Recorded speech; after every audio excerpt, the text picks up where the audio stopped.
A toddler was left crying beside a burning caravan. Then a Hell's Angel heard another child inside the sun was dropping low over the county road, painting everything gold and orange, when Tank Morrison finally let his shoulders relax against the back of his bike. It had been a good day. A long one, but good. The charter had spent it running toys out to 3 different towns. Boxes and boxes of them strapped to saddlebags and trailers, all headed for kids who wouldn't have much of a Christmas otherwise. Tank remembered the face of one little girl, maybe 6 years old, who had hugged a stuffed dog so tight to her chest that her knuckles turned white. Her mama had cried. Tank hadn't known what to do with his hands, so he just nodded and climbed back on his bike, the way he always did when feelings got too big for words. That was the thing about the toy runs. They filled something up in him. For a few hours, riding at the front of 40 bikes with a truck full of gifts, Tank Morrison felt like his life meant something. Now, riding alone in the fading light, that good feeling was already draining out of him, the way it always did once the noise of the group faded, and it was just him and the engine and the empty road. Before you continue listening, please let me know where in the world are you watching from today. Now back to the story. He'd go home to a house that was too quiet. 2 bedrooms, only one of them used. A kitchen table built for a family that never got the chance to sit around it. Sarah had picked that table out herself, 11 years ago, running her hand along the wood grain and smiling at him like the future was already decided. Tank didn't let himself think about her much anymore.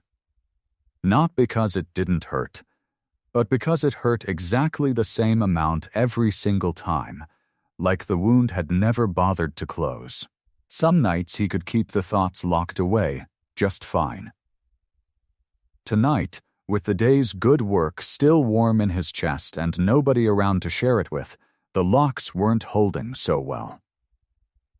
He shifted his weight and let the bike eat up the miles, the wind cool against his face, the growl of the engine the closest thing he had to company.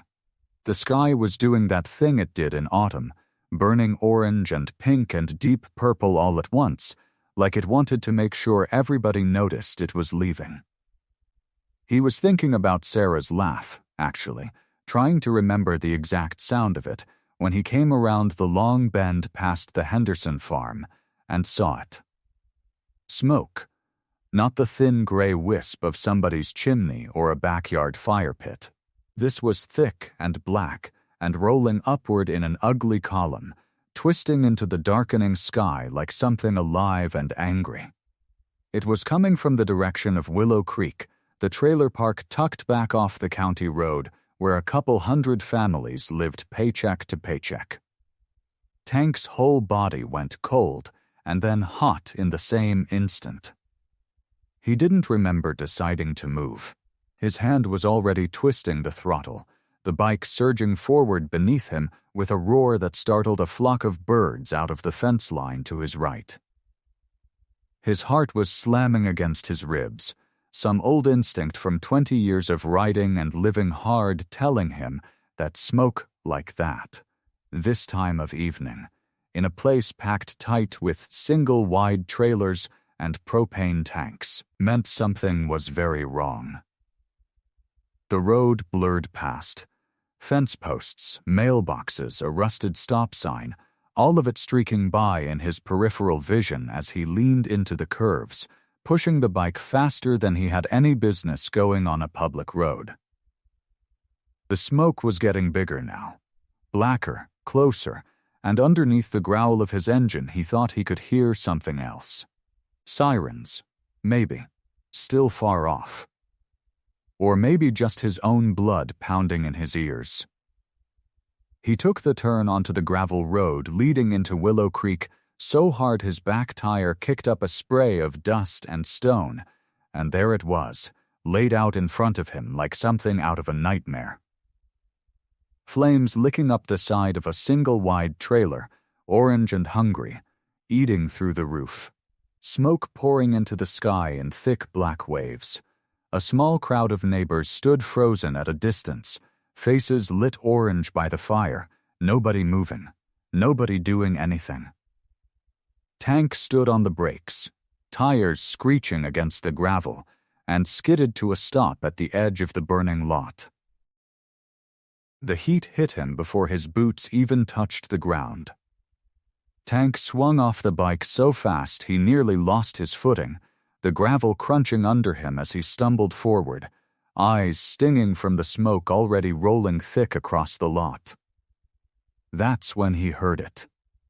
A scream, high and raw and terrified, the kind of sound that didn't belong in the world, coming from somewhere near the front steps of the burning trailer. There, a little girl, maybe 2 years old, sat alone in the gravel yard, close enough to the flames that the orange light danced across her small, tear-streaked face. She had on nothing but a diaper and one sock, her chubby arms reaching out toward the trailer like she was trying to pull it back together with her bare hands. She screamed again, a sound that cracked something loose in Tank's chest. Nobody moved. He looked around, wild-eyed, at the crowd of neighbors gathered at the edge of the lot. Maybe 15 of them, 20, faces lit up orange and yellow, mouths hanging open, phones raised, filming instead of running. A woman was crying into her hands. A man in a bathrobe kept saying, "Somebody call somebody, somebody call somebody," like the words alone might fix it. Whose kid is that? Tank roared, his voice cutting through the chaos like a blade. Nobody answered. A few people flinched at the sound of him, this giant of a man in leather with a beard like a wolf's pelt. But nobody moved. "Is anybody in there?" he shouted again, pointing at the trailer, the flames now crawling greedily up the far wall, chewing through the siding, popping and hissing like something alive. "We don't know." A woman finally called out, her voice cracking. "Nobody's seen the mom. We don't know if anybody's home. We didn't want to just go running in there. We didn't know what to do." Tank didn't wait to hear the rest. He was already moving, boots pounding gravel, the heat slapping against his face like an open hand. The toddler's screaming got louder, more frantic, as he got closer, like she could sense somebody was finally coming. Hey, I got you," Tank said, dropping to one knee in front of her, his voice rough but as gentle as he could make it. "I got you, baby girl. I got you." She flinched away from him at first, small body trembling, soot smudged across one cheek. But when he reached out, careful and slow despite every instinct in him screaming to hurry, she practically threw herself into his arms, tiny fists grabbing fistfuls of his leather cut, her scream dropping into a broken, hiccuping sob against his chest. "That's it. I got you." He stood, cradling her against him, turning his back to the heat rolling off the trailer, and started walking her back toward the crowd. His heart was hammering so hard he could feel it in his teeth. "Somebody take her," he bellowed, and a woman broke from the group, running forward with her arms already out, tears streaming down her face. "Take her. Get her away from the smoke. Go." The woman scooped the toddler up, murmuring soft words, already turning to carry her further back from the flames. Tank took 2 steps to follow, ready to fall back himself, chest heaving, the adrenaline in his veins telling him the job was done, the child was safe, he could breathe now. Then he heard it. Faint, almost swallowed by the roar and crackle of the fire, by the shouting of the crowd behind him, by the distant wail of sirens finally growing closer. A cry. Small, weak, coming from inside the trailer. Tank froze mid-step, his whole body going rigid, every hair on his arm standing up beneath his jacket. It wasn't the wind. It wasn't his imagination. It was a baby's cry. Thin and struggling, drifting out from somewhere deep inside that wall of smoke and flame, from a home that was seconds away from caving in on itself. He turned back toward the trailer, toward the fire eating through the roof, toward the door that was already curling black at its edges, and for one long moment, Tank Morrison simply stood there, listening, his heart slamming against his ribs like it already knew what he was about to do. "Don't you dare." Someone screamed behind him. "The roof's gonna go, man, it's gonna go. That thing's coming down any second." Another voice yelled, "You'll die in there." Tank didn't answer them. He didn't have time to answer them. His whole body was already moving, cutting back across the gravel toward the trailer, toward the black smoke pouring out from under the doorframe like something alive and hungry. Somebody hold him back. The man in the bathrobe shouted, and Tank felt a hand grab at his shoulder from behind, weak and useless, and he shrugged it off without even slowing down. He hit the door with his boot. It didn't budge the first time. The metal was hot, so hot he felt it through the sole of his boot, and he grunted and kicked again, harder, throwing his whole weight behind it. The second kick did it. The door burst inward with a crack, and a wave of black smoke rolled out over him, thick and choking, swallowing him whole before he'd even taken a step inside. Tank dropped to his knees. He'd heard somewhere, sometime, that smoke rose, that the cleanest air was always low to the ground, and he prayed that whoever told him that had been right, because the second he was inside, the world became nothing but heat and black, and the roar of fire eating through wood above his head. His eyes streamed. His lungs screamed at him with every breath, smoke clawing down his throat. But he kept moving, kept crawling, one hand out in front of him, feeling blindly through the dark. "Where are you, baby?" he muttered, voice raw, barely a whisper against the roar. "Come on. Where are you?" The cry came again, weaker now. Off to his left. He turned, crawling faster, his palm pressing down on something hot. A fallen picture frame, maybe, glass biting into his skin, and he didn't stop.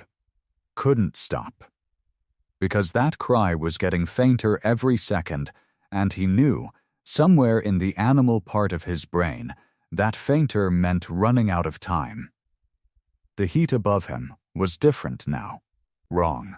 A deep groaning creak rattled through the ceiling, timber giving way somewhere over his head, and a chunk of burning insulation dropped down beside him, sparks scattering across the floor inches from his hand. Almost there, he growled to himself, though he had no idea if that was true. "Almost there, baby. Hang on." His hand hit the leg of a crib. Relief exploded through his chest so hard it nearly knocked the air out of him. He reached up, blind, coughing, smoke burning every inch of his throat, and his fingers found soft fabric. Then something warmer. Something moving. The infant. He scooped the baby up against his chest with one arm, curling his whole body around the small, impossibly light bundle, shielding it with everything he had. The baby let out another cry, weak but alive, and Tank nearly sobbed with relief at the sound of it. "Got you," he rasped. I got you, we're getting out of here." The ceiling groaned again, louder this time, a sound like the whole world cracking open above him. He didn't look up. He didn't have time to look up. He turned, crawling as fast as he could with one arm locked around the baby and the other dragging him forward across the floor, smoke so thick now he couldn't see his own hand in front of his face. He found the doorway by feel, by the faint change in the air, by some miracle of memory or instinct, and he threw himself through it just as a deafening crash exploded behind him, the roof caving inward in a shower of sparks and burning debris. Tank hit the gravel outside hard, rolling instinctively to keep his body between the baby and the ground, and then he was crawling, stumbling, finally collapsing a good 10 feet from the trailer with the infant clutched against his chest, both of them coughing, both of them alive. In the distance, finally, sirens screamed closer. Headlights swept across the trailer park as a car came screeching around the corner, tires biting gravel, and before it had even fully stopped, the driver's door flew open. Ethan. Sophie. The woman stumbled out of the car, a white pharmacy bag clutched in one hand, her face already streaked with tears. Where are my babies? Somebody tell me where my babies are. She was young, maybe in her early 20s, wearing a faded sweatshirt with her hair pulled back in a messy knot. She pushed through the crowd that had gathered along the edge of the gravel lot, shoving past a man in a bathrobe, past two women who reached for her arms to hold her back. "Don't touch me," she screamed, wrenching free. "That's my trailer. Those are my kids. Ethan." Her eyes found the wreckage first. The Caravan was a smoking, blackened skeleton now, the roof caved in, flames still licking weakly at what remained of the walls. A choked sound tore out of her throat, something between a sob and a scream, and she took a running step toward it before someone caught her by the shoulders. "They're over here," a paramedic shouted, waving her toward the ambulance. "Ma'am, over here, they're over here." The woman spun, and for a second she looked like she might collapse right there in the gravel, her knees buckling under her. But she caught herself and ran, the pharmacy bag falling from her hand, forgotten, spilling a small orange bottle of medicine onto the ground. She reached the ambulance just as the paramedics were lifting the toddler onto a gurney. An oxygen mask fitted gently over his small face, his eyes half open, glassy from the mild sedative they'd given him to keep him calm. In the other paramedic's arms, wrapped in a silver emergency blanket, the infant lay still, a tiny oxygen tube taped beneath his nose, his chest rising and falling in slow, steady breaths. "Oh my God," the woman whispered.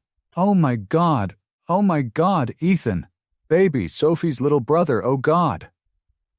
"Ma'am, they're stable," one of the paramedics said gently, stepping toward her with both hands raised, like he was trying to keep her calm without touching her.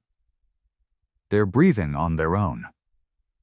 We gave them something to help with the smoke inhalation and to keep them settled. They're going to be okay." "Are you sure? Are you sure they're okay? Let me see him, let me hold him. You can ride with us to the hospital," the paramedic said. "Right now we just need to get them stable and moving. Can you tell me your name?" "Callie," she choked out. "Callie Rhodes. They're my kids. They're mine." Her legs gave out then. She didn't fall all the way, one of the paramedics catching her under the arm just in time, lowering her down onto the gravel beside the ambulance instead of letting her crumple.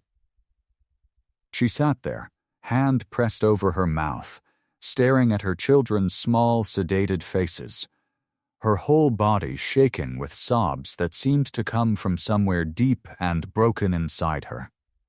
"They're alive," she kept saying, over and over, like she didn't quite believe it. "They're alive. They're alive." A few feet away, at the edge of the crowd, a woman in curlers turned to her neighbor and muttered under her breath, not quite quiet enough. Well, she shouldn't have left them alone in the first place. What kind of mother does that? Tank, standing off to the side with soot still streaked across his face and his forearms raw and blistered where the heat had caught him, turned his head slowly. "She didn't leave them alone," he said, his voice low and rough from the smoke, but carrying enough weight that both women went quiet. "She went to get medicine for a sick baby at midnight. That's not neglect. That's a mother doing everything she could." The women exchanged a glance, chastened, and said nothing more. Tank turned back toward the ambulance, watching as Callie reached out with a trembling hand to touch her toddler's small foot, the only part of him she could reach, without disturbing the paramedics working around her. Her whole body curled forward like she was trying to shield both her children at once. Even now, even after everything. The hospital waiting room smelled like burnt coffee and bleach. Tank sat in a plastic chair too small for his frame, his knees nearly touching his chest, his big hands wrapped around a paper cup he hadn't touched in an hour. The bandages on his forearms itched where the burns had blistered, but he barely noticed. His eyes were fixed on the double doors leading to the pediatric wing, waiting for any sign of news. He hadn't slept.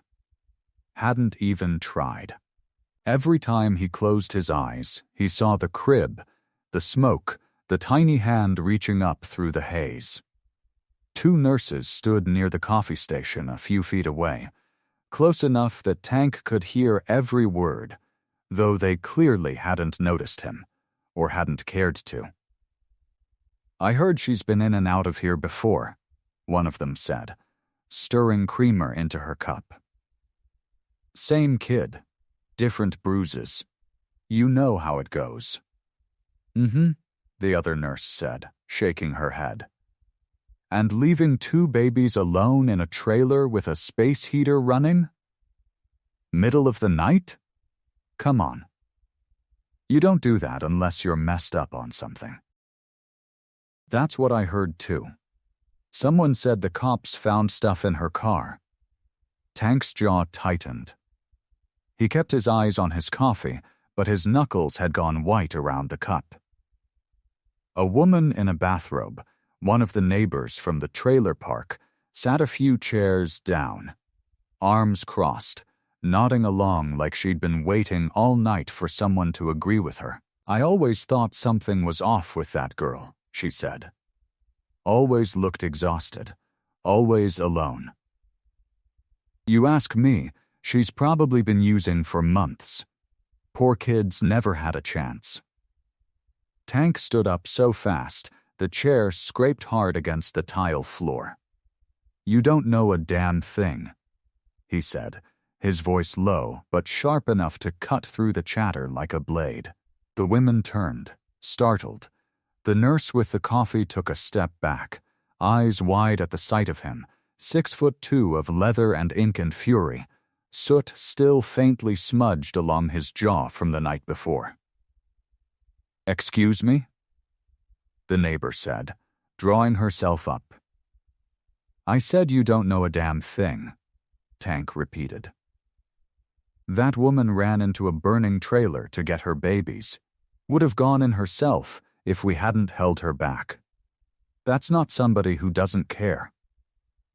"Well, I'm just saying what people are saying," the woman muttered, looking away. "Then people ought to shut their mouths till they know the truth," Tank said. He didn't wait for a response. He turned on his heel and walked straight for the nurse's station, his boots heavy against the floor. His mind already made up. Something about this didn't sit right with him. Callie hadn't looked like a woman who'd forgotten her children existed. She'd looked like a woman who would have burned alive trying to save them. He found a nurse behind the desk, a heavy-set woman with kind eyes and a name tag that read Patricia. "Ma'am," he said, softening his voice as best he could, though it still came out rough as gravel. I need to ask you something about the Rhodes case, the little boy that came in last night with his baby brother. Patricia glanced up, hesitant. Sir, I can't discuss patient information. I'm not asking for details, Tank said. I just need to know one thing. Was that boy sick? Before the fire? Patricia studied him for a long moment, taking in the burns on his arms, the exhaustion in his face. Something in her expression softened. I probably shouldn't say anything, she said quietly. But I pulled his intake file this morning because something about this case bothered me too. She lowered her voice further. That toddler had a documented fever of 103 2 days before the fire. Pediatrician's office called in a prescription that same night, an antibiotic for an ear infection. Pharmacy log shows it was picked up at 11:47 p.m. Fire call came in at 12:03. Tank felt something in his chest loosen, just slightly, like a fist unclenching. She wasn't out getting high, he said. She was getting her kid medicine. Patricia nodded. Looks that way to me. Tank found her at the end of the corridor, sitting on the floor with her back against the wall, right beside a window that looked out over the parking lot. She hadn't taken a chair. Maybe the chairs felt too far from her children's door. Her knees were pulled up to her chest, and her hospital wristband, the one they'd given her when she'd first come in for smoke inhalation, was still on her wrist, curling at the edge where she'd picked at it.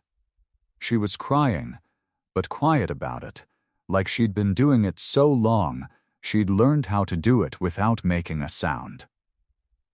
Tank stopped a few feet away. He didn't want to scare her. He knew what he looked like, big as a doorframe, covered in ink and leather, and he knew what people had probably been whispering into her ear since she woke up in that bed. Miss Rhodes, he said, low and careful. Callie's head snapped up. Her eyes were red and swollen, ringed dark from no sleep. For a second, fear flickered across her face, like she thought he was one more person come to accuse her. It's all right, Tank said, holding both hands up a little, the way you'd calm a spooked animal. I'm not here to give you trouble. Name's Tank. I was there last night. I'm the one who... He stopped, not sure how to say it without sounding like he wanted a thank you. I pulled your boys out. Something shifted in her face. Recognition, then something rawer underneath it. You're the biker, she whispered. They said, someone in leather went in after the baby. That was me.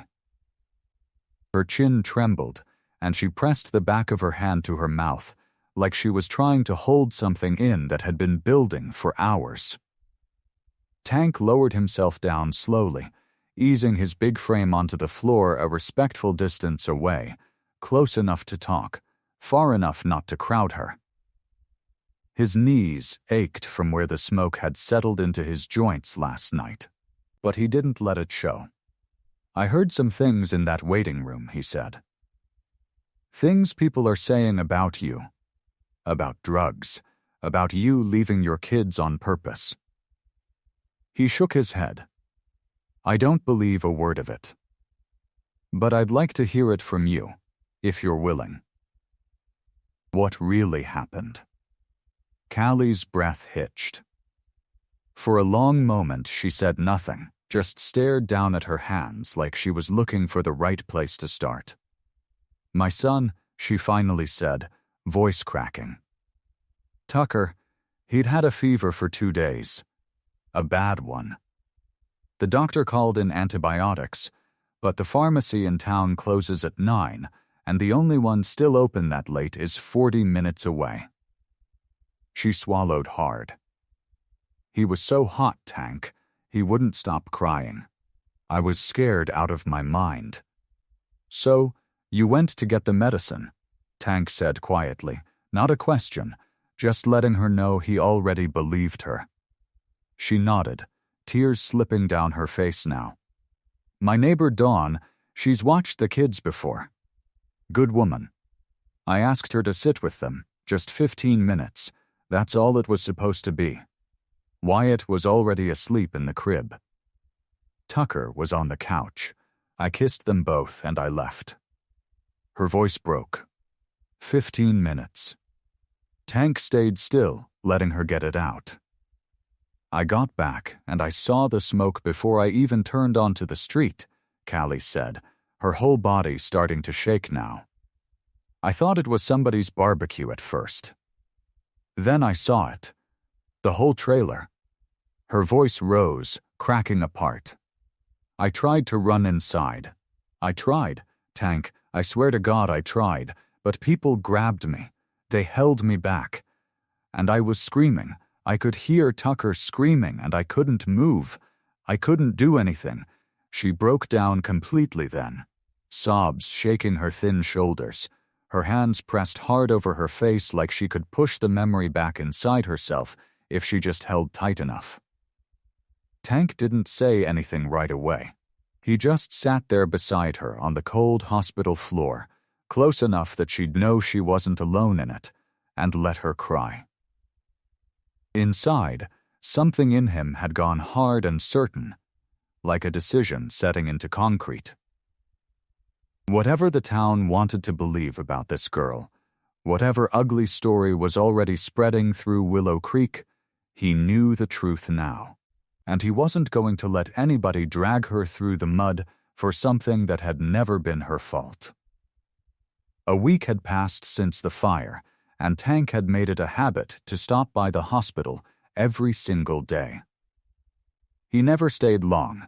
He'd bring coffee for Callie, sometimes a stuffed animal for Tucker, who was healing up nicely from the smoke he'd breathed in, his little lungs getting stronger by the day. Wyatt, the baby, was still small and fragile looking in his hospital blanket, but the doctors said his fever had finally broken and his infection was clearing up thanks to the medicine Callie had risked everything to get him. Tank had gotten used to the routine. Park the bike. Walk the long hallway, knock soft on the door frame so he didn't spook anybody. Sit for a while. Listen if Callie wanted to talk, stay quiet if she didn't. He never asked for anything back. That wasn't why he came. That Thursday afternoon, as he was walking out through the hospital parking lot toward his bike, he heard someone call his name. Tank Morrison. Been a long time. He turned and saw a face he recognized right away. Gary Holt. Fire marshal for the county, had been for going on 15 years now. They'd known each other since Tank's toy runs first started, back when Gary was just a young inspector helping coordinate safety checks for the club's charity events. Good man. Careful man. Not the type to waste words or jump to conclusions. Gary, Tank said, reaching out to shake his hand. What brings you out here? Gary's face didn't have its usual easy look to it. There was something tight around his eyes, something that made Tank's stomach turn just a little before a single word had even been said. Got a minute? Gary asked. Somewhere private, maybe. Not out here.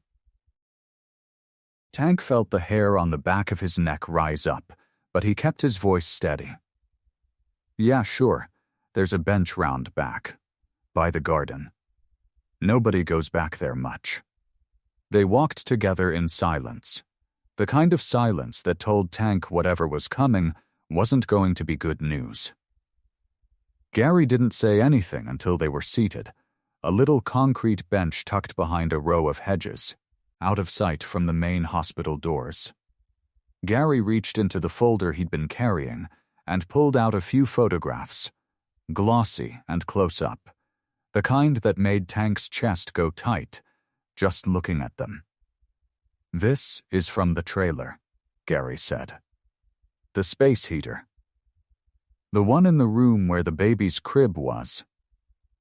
Tank looked down at the photo, just twisted metal and blackened plastic, the kind of wreckage you'd expect from any house fire. Yeah, what about it? At first, everybody figured it was faulty wiring, Gary said.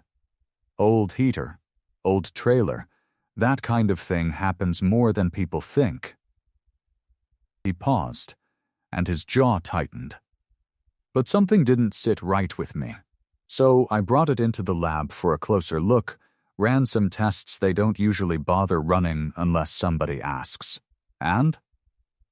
Gary pulled out another photo, zoomed in tight on a small component inside the heater's frame. See this? This coil right here. It's been tampered with. Deliberately rigged so it would overheat and short out hours after it got turned on. Not right away. Hours later, Tank felt something cold settle into his gut. Hours later, he repeated slowly. Right around the time Callie would have been putting the kids down for the night, Gary said. And left to run to the pharmacy, based on what she told police about her routine. He looked hard at Tank now. Somebody knew when she'd be gone, Tank. Somebody knew exactly how long that heater needed to run before it would short out and catch that couch on fire. This wasn't some accident. Somebody planned this. Down to the hour. The words hit Tank like a fist to the chest. He sat there for a moment, staring down at the photographs in his hands, at that small twisted piece of metal that had almost taken 2 children's lives. You're telling me somebody tried to kill that family, Tank said, his voice low and hard. Gary nodded slowly. I'm telling you somebody studied her. Studied her whole routine. And I don't think whoever did this is done, Tank not, if they don't know for sure whether anybody survived to talk about it. The clubhouse smelled like it always did. Motor oil, old leather, and coffee that had been sitting on the burner too long. Tank pushed through the door a little after 7, and the noise inside dropped just a notch, the way it always did when he walked in wearing that look on his face. Big Mike was at the pool table. Ricky and Dutch were parked at the bar, arguing about something that didn't matter. Sanchez sat in the corner cleaning his boots. They all looked up. Need everybody at the table, Tank said. Now, nobody argued. That wasn't how it worked with Tank. When he called a meeting, you showed up. They gathered around the long table in the back room, the one with the charter's patch burned into the wood, the one they used for real business, not the drinking kind. Tank set the folder down and slid the photographs across the table one by one. This is from the Rhodes fire, he said. Fire marshal brought these to me today. That heater didn't short out on its own. Somebody rigged it. Set to go hours after it was turned on. Timed so it would catch right when Callie stepped out to the pharmacy. Dutch picked up one of the photos, squinting at it. You sure about this? Wiring goes bad in those old trailers all the time. Gary Holt's been fire marshal 15 years, Tank said. He doesn't run extra tests unless something's telling him to. He's sure. I trust him. Big Mike leaned back in his chair, arms crossed over his chest. Okay, say it's true. Say somebody tried to hurt that family. That's police business, Tank. That's not us. Police are looking into it, Tank said. But it's gonna take time. Reports, interviews, all that. Meantime, whoever did this doesn't know if anybody survived to talk. Gary said that himself. That means they might come back to finish the job or make sure nobody points a finger. Ricky shook his head. We're a motorcycle club, man, not bodyguards. You want us babysitting some woman we barely know? Her name is Callie. Tank said, and something in his voice made the room go quiet. And her boy Tucker's still coughing up soot. Her baby almost died from a fever because she had to leave him to get medicine. We already stepped in once. You gonna tell me we just walk away now because it's inconvenient? Nobody answered right away. Sanchez set his boot down slow and looked up. What are you asking, Tank? Straight out. I'm asking we watch her, Tank said. Not forever. Just until police got enough to make an arrest, or until we're sure the threat's passed. Rotate shifts. Somebody parked near wherever she's staying. Quiet, nobody making a scene. Just eyes on the door. Dutch rubbed a hand over his jaw. That motel she's in, that's what, 20 minutes from here? 22, Tank said.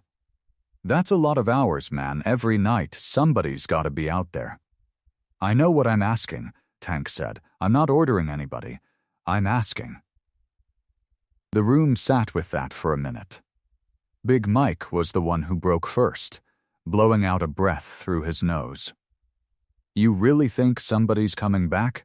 I think somebody planned a fire for the hour a mother would be gone from her sick baby, Tank said. I think that's not the kind of person who just gives up because it didn't work the first time. That did it. The room shifted, the way rooms do when the truth finally lands hard enough that nobody can argue with it anymore. All right, Sanchez said. I'm in for Tuesdays. I'll do Wednesdays, Dutch said, though he still didn't look thrilled about it. Ricky held his hands up. Fine, count me in too. But if this turns into nothing, I'm never letting you live it down.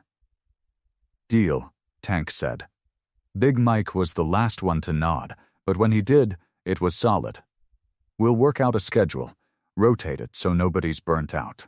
Tank looked around the table at his brothers, men he'd bled with, ridden with for 20 years, and felt something loosen in his chest for the first time since Gary had shown him those photographs. I'll take tonight, Tank said. First shift's mine. Nobody argued with that either. The motel sat at the edge of town, a long strip of rooms with a flickering sign that said vacancy even when it wasn't lit up right. Room 114 was Callie's, the one with the crib pushed against the far wall, and the toddler bed the club had donated sitting next to it. Tank's bike was parked outside most nights now, sometimes his, sometimes Dutch's or Sanchez's, always somebody. Callie noticed on the third morning. She came out with Tucker on her hip, diaper bag over her shoulder, and stopped cold when she saw Sanchez leaning against his bike, arms crossed, sipping coffee from a thermos like he had nowhere else to be. You need something? She asked. Voice flat. Nope, Sanchez said. Just enjoying the morning. She didn't buy it. She marched back inside, and by that afternoon, Tank was the one who showed up to check on her, boots crunching over the gravel. She was waiting for him on the little concrete step outside her door, arms crossed just like Sanchez had been. You need to call your guys off, she said before he even got close. Tank stopped. Excuse me? I see them out here. Every day. Somebody sitting in the lot. Somebody parked across the street. I'm not stupid, Tank. I know you think you're helping, but I don't need a babysitter. It's not babysitting, Tank said. It's just some extra eyes until the police figure out what happened. I didn't ask for extra eyes. Her voice cracked just slightly, but she caught it, hardened it back up. I've done fine on my own before. I'll do fine now. I don't need charity. Tank studied her for a moment. She looked tired, the kind of tired that lived deep in the bones, not just the kind sleep could fix. But her eyes were sharp, daring him to argue. Nobody said you needed charity, he said quietly. Somebody set that fire on purpose, Callie. I'm not gonna pretend that away because it makes you uncomfortable. I don't need you feeling sorry for me, she snapped. I've had enough men in my life who thought they were doing me a favor. Every single one of them left me worse off than before. So thank you for what you did that night, truly. But I can take it from here.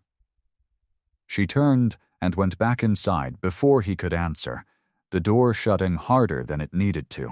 Tank stood in the lot a long moment, jaw tight, then walked back to his bike without another word. He didn't argue with her after that. He didn't try to convince her.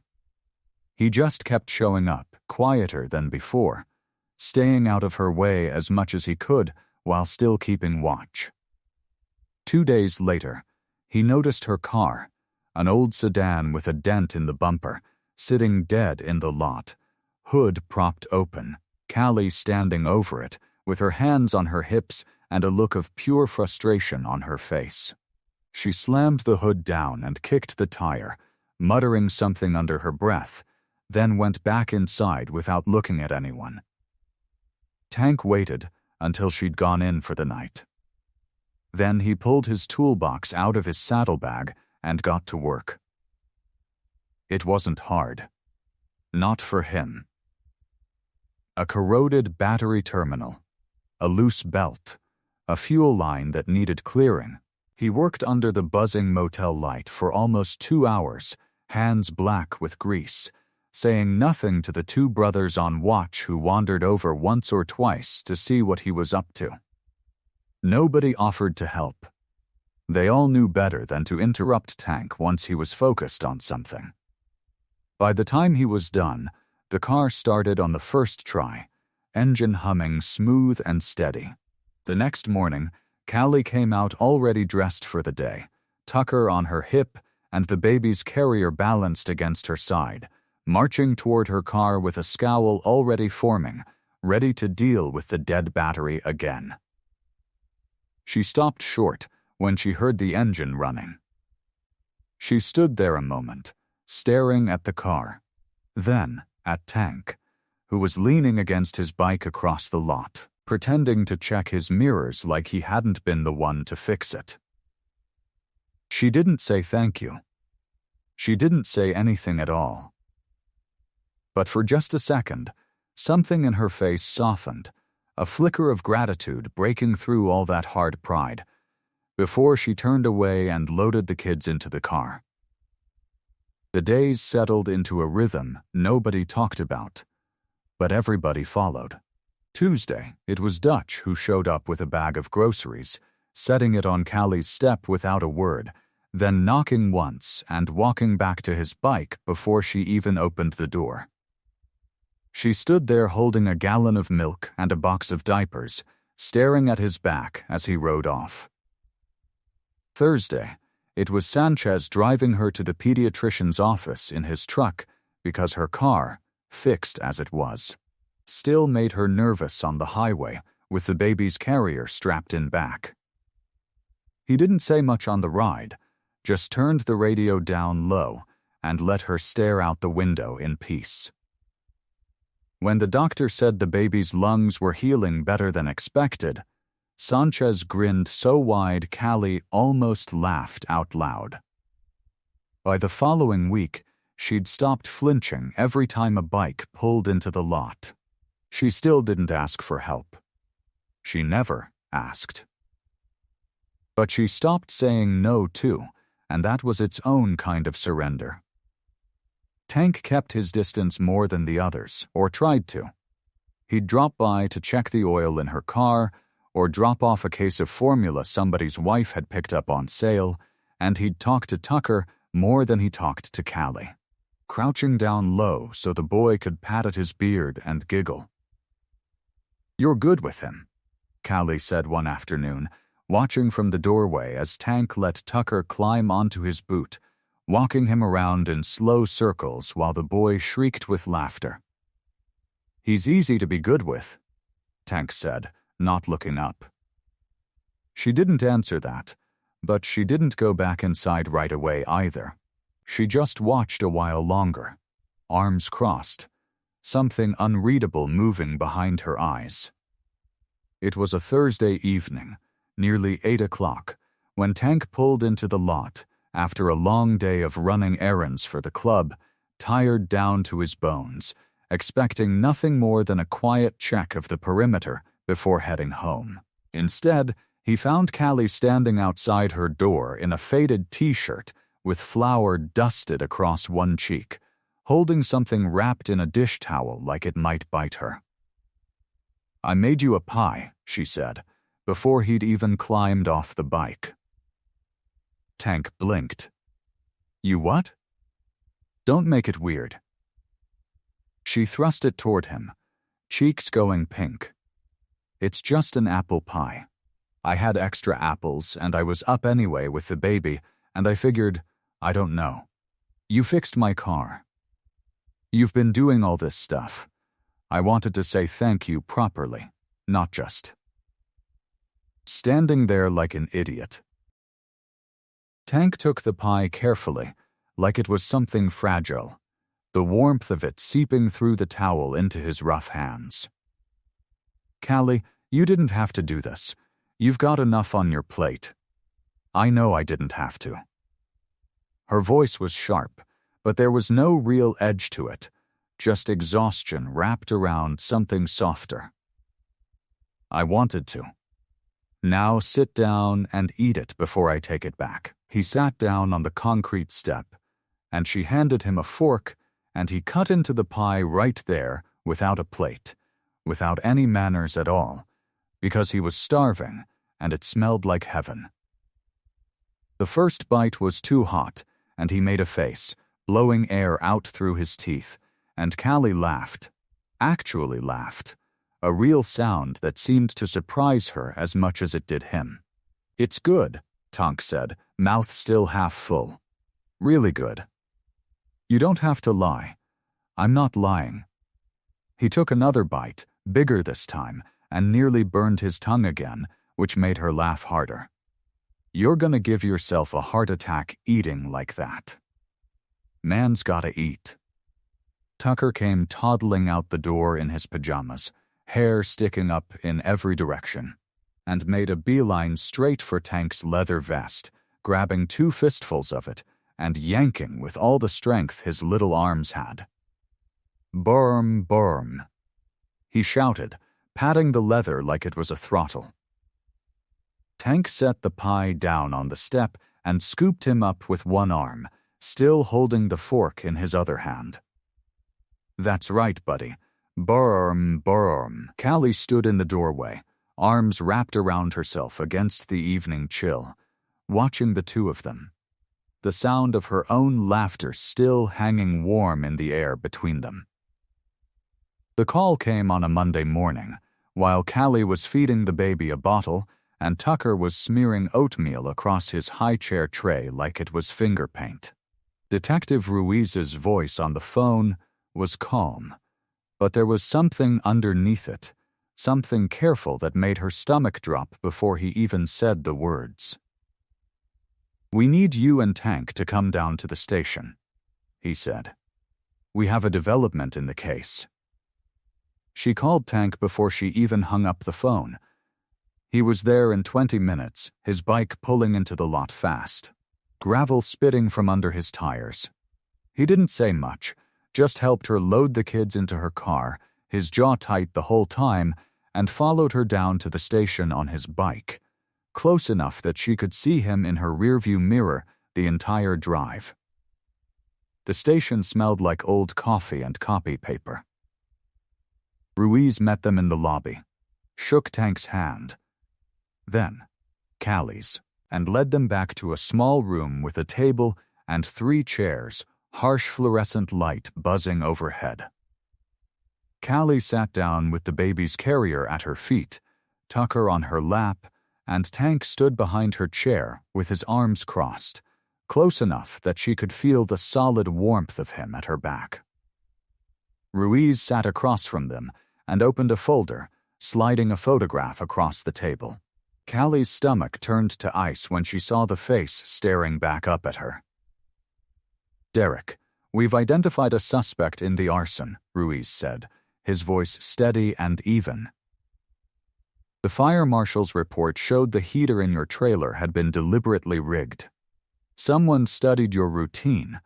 Callie, they knew when you'd be gone, knew you'd have just enough time to get to the pharmacy and back. That kind of planning points to someone who knew you well." "Derek," Callie whispered, her hands tightening around Tucker without her even realizing it. The boy squirmed, looking up at her face, sensing something wrong. "We're building the case," Ruiz said. "But I need to ask you some questions. About the custody hearing. About what happened after." Callie's throat went dry. She glanced back at Tank, and he gave her the smallest nod, steady, like he was telling her she could say it, whatever it was, and he'd still be standing right there when she finished. "He lost visitation rights," she said slowly. "After the hearing. The judge saw the police reports from before, when things got bad between us. He restricted Derek to supervised visits only, and Derek was ordered to pay child support, which he'd been fighting for months." "Did he react to that?" Ruiz asked. Callie's hands were shaking now, and she pressed them flat against Tucker's back like she could steady herself through him. "He called me. A few weeks after the hearing. I didn't answer, so he left a voicemail." Her voice cracked, and she had to stop, had to swallow hard before she could keep going. "He said I'd ruined his life. He said I was going to regret taking his kids away from him. He said—" She stopped again, staring down at the table. "Take your time," Ruiz said gently. "He said he'd make sure I never had anything left to fight for." The words came out in a rush, like she'd been holding them in her chest for weeks, afraid of what they'd mean if she let them loose. "I thought he just meant the custody fight. I thought he was just being Derek, saying ugly things because he was angry. I didn't think—" Her voice broke completely. "I didn't think he meant this." Tank's hand came down on her shoulder, firm and steady, and she reached up without thinking and gripped his fingers, holding on like he was the only solid thing in the room. Ruiz closed the folder gently. "That voicemail, combined with the physical evidence from the fire marshal, is enough for us to get a warrant. We're going to bring him in for questioning, and depending on what we find, we'll move forward with an arrest." "When?" Tank's voice was low, rough, the first thing he'd said since they'd walked in. "Today," Ruiz said. "We're not waiting on this." Callie nodded, though her whole body felt hollowed out, like all the air had been pulled from the room. Tucker patted her cheek with his small sticky hand, oblivious, and she pressed a kiss to the top of his head, holding him close. Tank's hand stayed on her shoulder the entire walk out of the station, and as they stood in the parking lot afterward, the afternoon sun too bright and too normal for what had just happened inside, he looked at her with a quiet, unshakable resolve settling into his face. He didn't say the words out loud, but she felt them anyway, solid as a promise. He wasn't leaving her side until Derek was behind bars.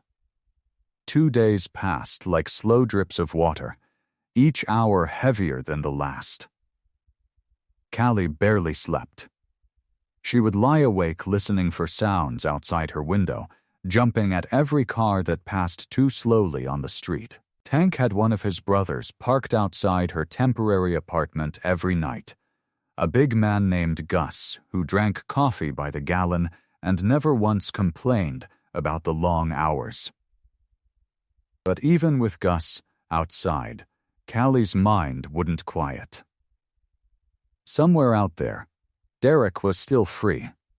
Still watching. Maybe. Still waiting. The call came on Wednesday afternoon. Callie was folding laundry, The baby asleep in his bassinet, Tucker parked in front of a cartoon when her phone buzzed against the counter. Ruiz's name flashed on the screen, and her hands went cold before she even answered. "We found him," Ruiz said. "Motel out on Route 9. The Sunset Inn. We're moving in within the hour." Callie's knees went weak, and she had to grip the counter to stay standing. "Is it safe? Is it over?" "We're handling it carefully," Ruiz said. "I need you to stay where you are, Callie. Let us do our job." She called Tank the second she hung up, her voice shaking so hard she could barely get the words out.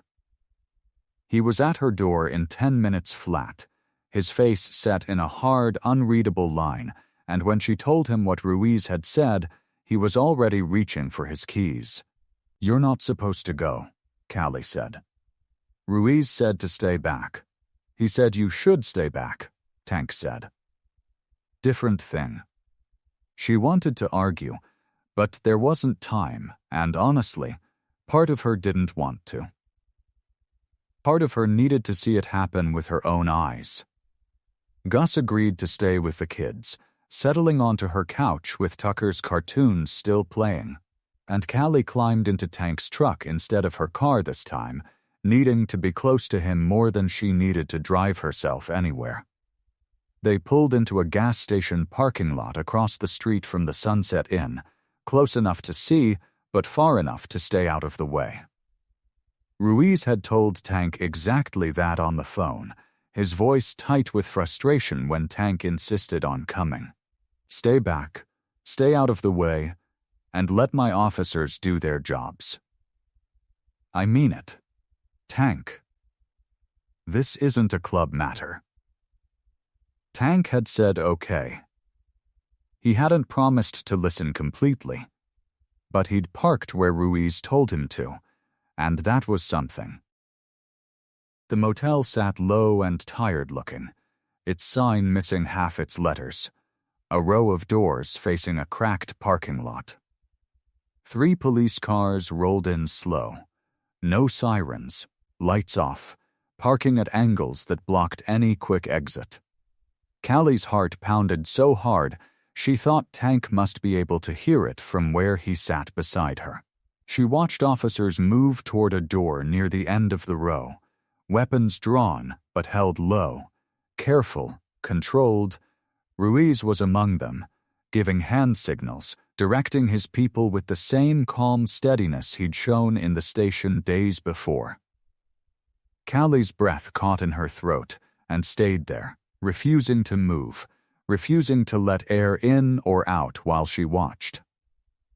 The door opened. She couldn't hear what was said, couldn't make out the words from this distance, but she saw Derek step out with his hands already raised, saw the flash of handcuffs catching the afternoon light, saw him lowered to his knees on the cracked pavement without a single officer needing to raise their voice or their weapon. It was almost disappointingly simple. Almost quiet.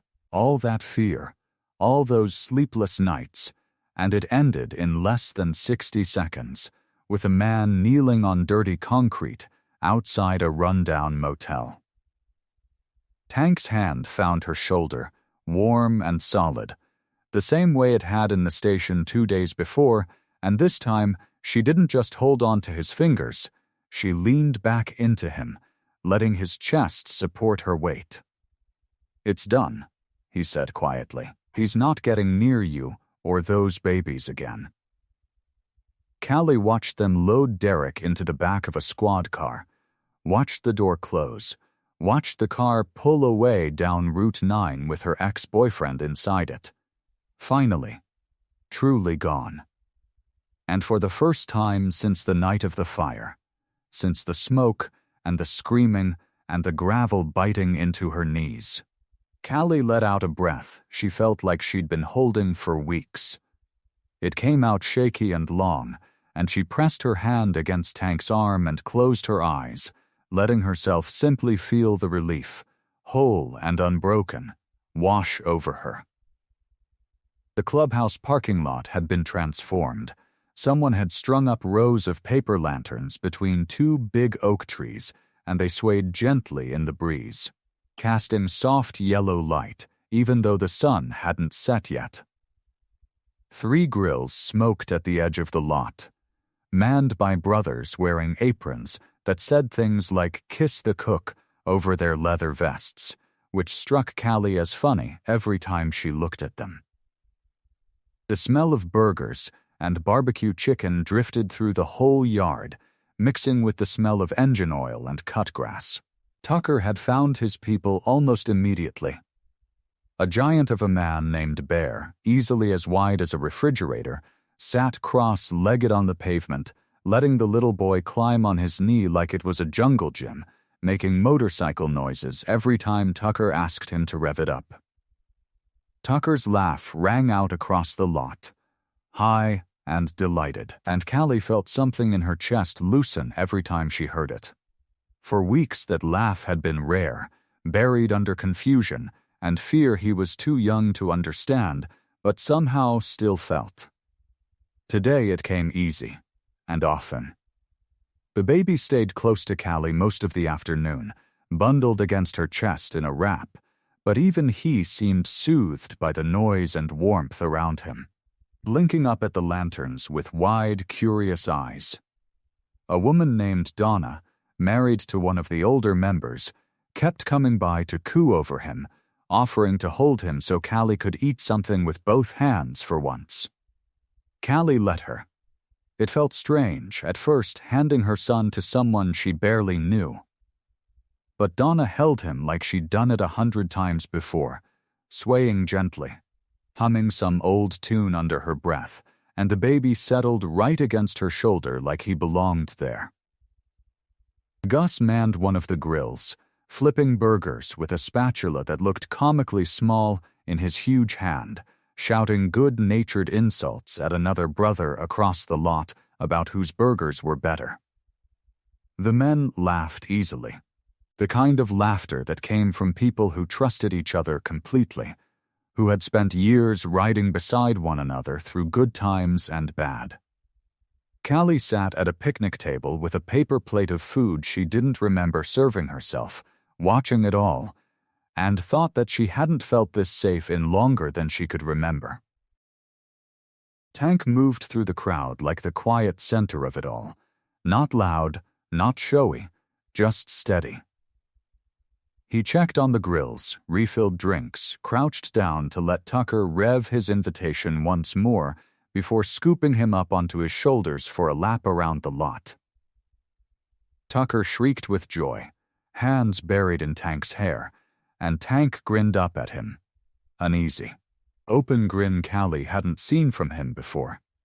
It made him look younger somehow, lighter, like some old weight had slipped off his shoulders for the afternoon. As the sun went down and the lanterns took over the job of lighting the yard, someone lit the big stone fire pit near the back of the lot, and the party slowly wound down into smaller clusters of conversation. Brothers sitting on tailgates and lawn chairs, sharing stories and passing around a guitar that nobody seemed to know how to play very well, but everyone enjoyed anyway. Donna offered to put both kids down for the night in one of the back rooms, promising to check on them every few minutes. And Callie, exhausted in the good kind of way, finally let herself be still. She found Tank, sitting alone by the fire pit, a bottle of soda in his hand instead of beer, staring into the flames with the kind of look that seemed to be somewhere far away. She sat down beside him on the old wooden bench without asking, close enough that their shoulders almost touched, and for a while neither of them said anything at all. The fire popped and crackled, sending small sparks up into the darkening sky, and somewhere behind them, faint laughter still drifted from the clusters of brothers scattered across the lot. "You okay?" she finally asked, quiet enough that it wouldn't carry past the two of them. Tank didn't answer right away. He turned the soda bottle slowly in his hands, watching the condensation drip down the glass. "I had a wife once," he said. "Long time ago now. Sarah, she was pregnant when we lost her. Car accident, icy road, some kid going too fast in the other lane." His voice stayed even, careful, like he'd practiced keeping it steady over a lot of years. "Would have had a daughter. We already picked the name." Callie's chest tightened, and she didn't trust herself to say anything right away. She simply reached over and took his hand, her fingers curling gently around his rough, calloused ones, and held on. The police station smelled like burnt coffee and old paper, the same as it always did. Tank sat in the same plastic chair he'd sat in 3 times now, his big frame making the thing look like it belonged to a child. His knees almost touched the metal desk in front of him. Detective Ruiz sat across from him, a manila folder open, a laptop pushed to one side, its screen dark for the moment. "Thanks for coming down again," Ruiz said. He had the tired look of a man who hadn't slept much lately. Dark circles under his eyes. His tie loosened at the collar. "We got more out of Derek yesterday. Wanted you to hear it before it hits anybody else's ears." Tank nodded, arms crossed over his chest. "I'm listening."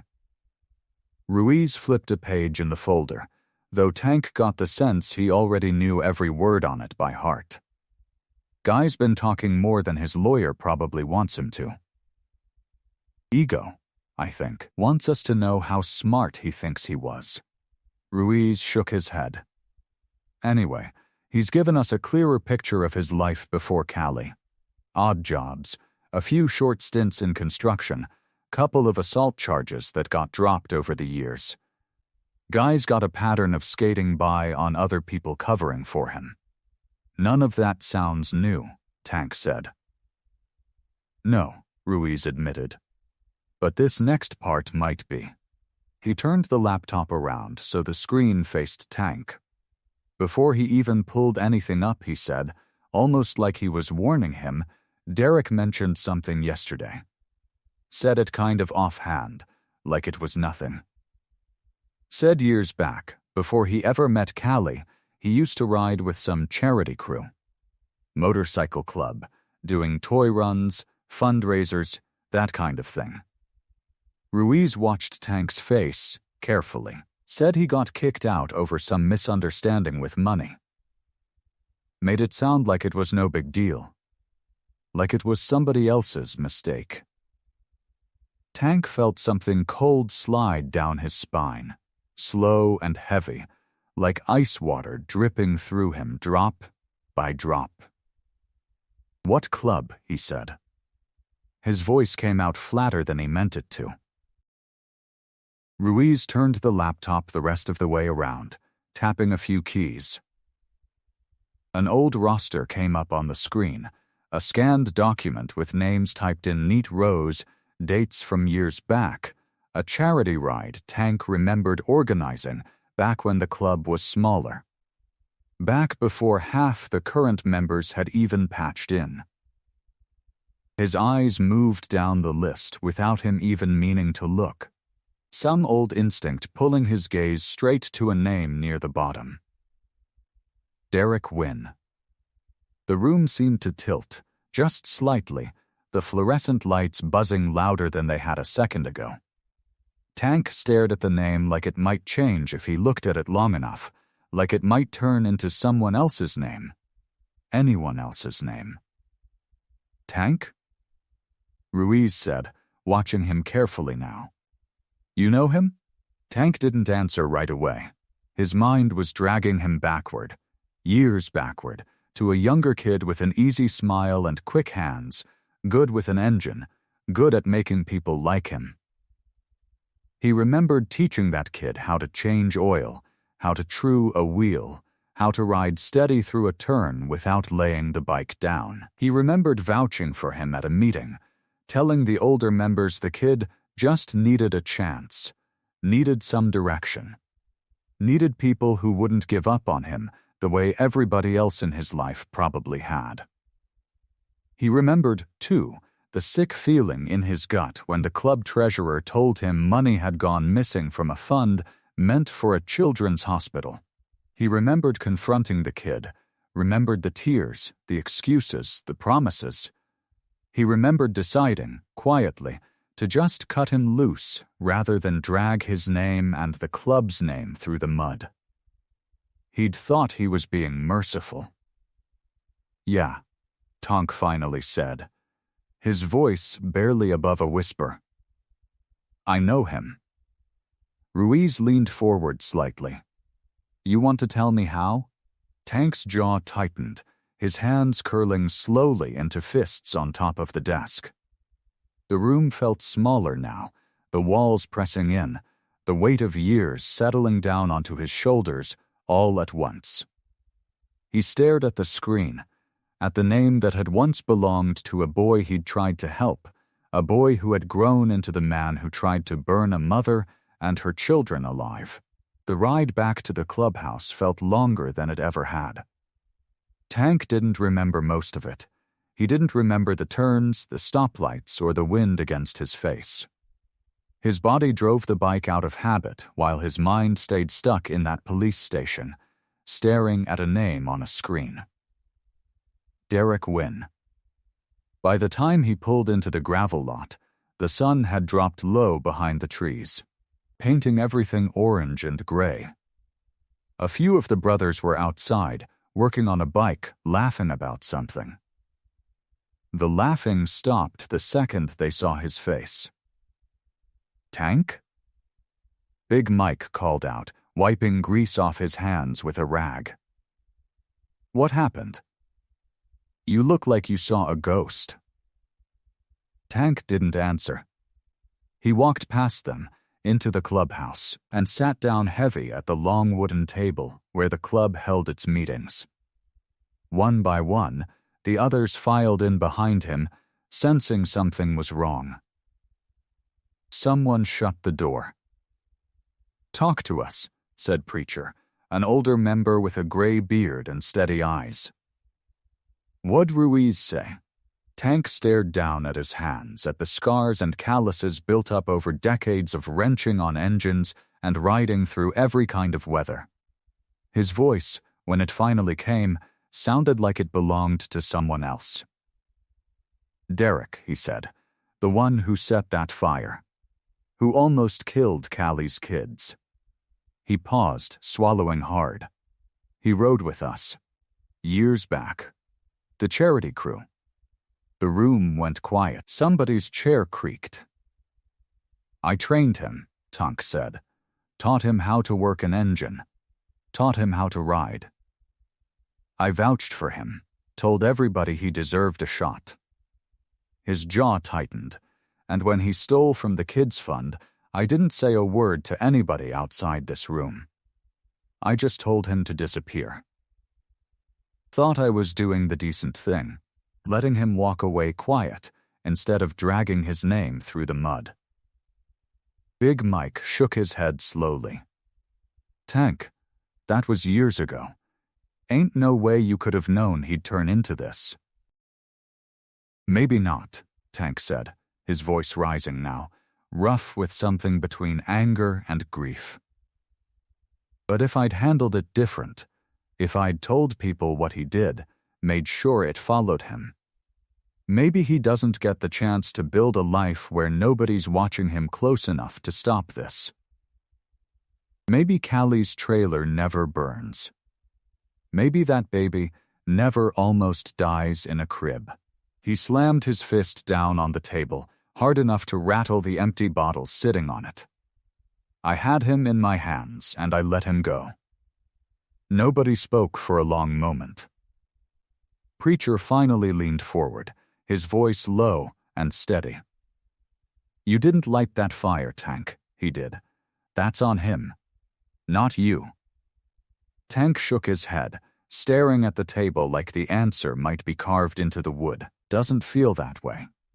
He sat there a long while after that, the brothers slowly drifting off to give him space, murmuring quietly among themselves, throwing him worried glances on their way out. By the time the room was empty, the guilt inside him had already curdled into something else. Something he could use. Something he could act on. He thought of Callie's face in the hospital hallway, thin and pale, her eyes red from crying. He thought of the toddler gripping his finger with a tiny fist. He thought of the baby, small and fragile, pulled from a crib seconds before the ceiling came down. If he owed anyone anything, he owed them. Over the following days, Tank threw himself into it like a man trying to outrun something chasing him. He called in favors from a lawyer he knew, made sure Callie had the best possible representation for the custody hearing and the trial to come. He started organizing a fundraiser for a new place for her and the kids to live, pushing the brothers to reach out to every contact they had.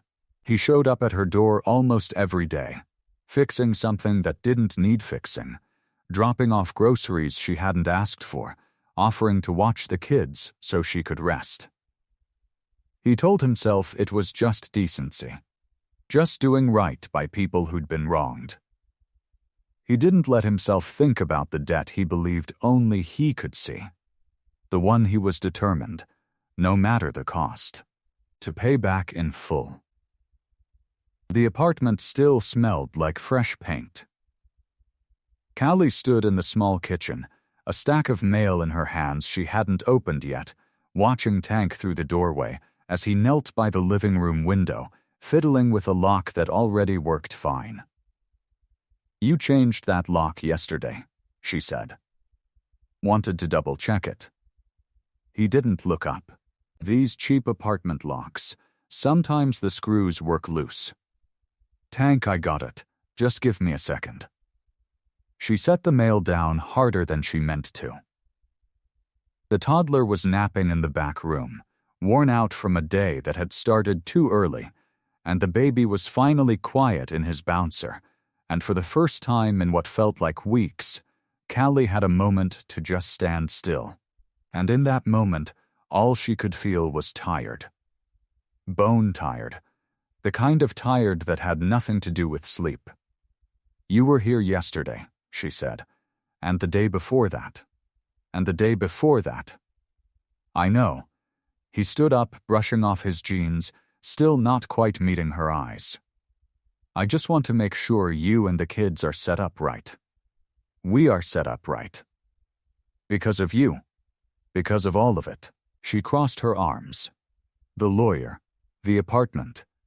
The fundraiser your whole club is running for us like we're some kind of charity case. It's not like that. Then what is it like?" Her voice cracked, just slightly, and she hated that it did. "Because I don't understand you anymore, Tank. 3 weeks ago you sat with me in that hospital hallway and it felt like you actually wanted to be there, like it was about us. And now you show up every single day, you fix things that don't need fixing, you throw money at every problem before I even know I have one, and you can barely look at me." Tank's jaw tightened. "I'm just trying to make sure you're safe." "Safe from what?" "Derek's in a cell. The trial's coming." "I know that." She stepped closer, forcing him to look at her. "So tell me what this is really about." "Because it doesn't feel like safety anymore. It feels like you're trying to prove something. Like you're paying off a debt." He flinched. Just barely. But she caught it. "That's it, isn't it?" Her voice went quiet, and somehow that was worse than if she'd yelled. "This isn't about me. Or the kids. This is about him. About Derek. About whatever guilt you're carrying because you knew him back then. That's not fair. Isn't it?" She shook her head. "You think I haven't noticed?" Big Mike let it slip. "About the charity crew. About how you used to know him." Her eyes searched his face, looking for something, anything, that would explain the wall that had gone up between them. You've been trying to fix me and my kids like we're some kind of penance you owe.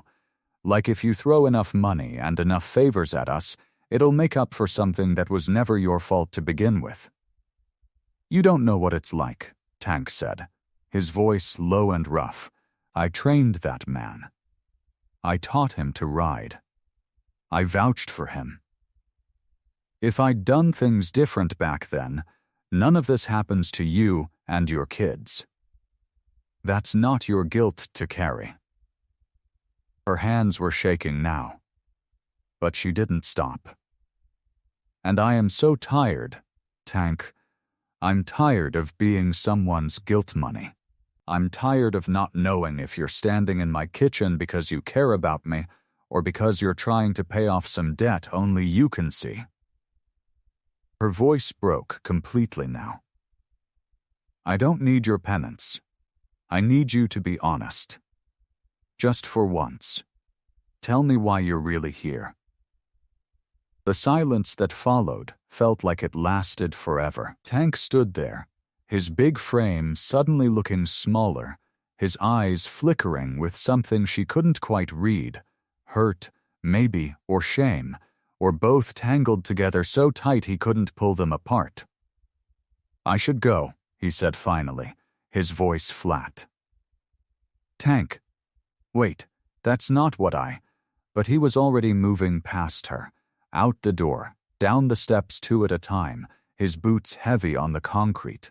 Callie stood frozen in the doorway, the cold evening air rushing in past her, watching him climb onto his bike without looking back once.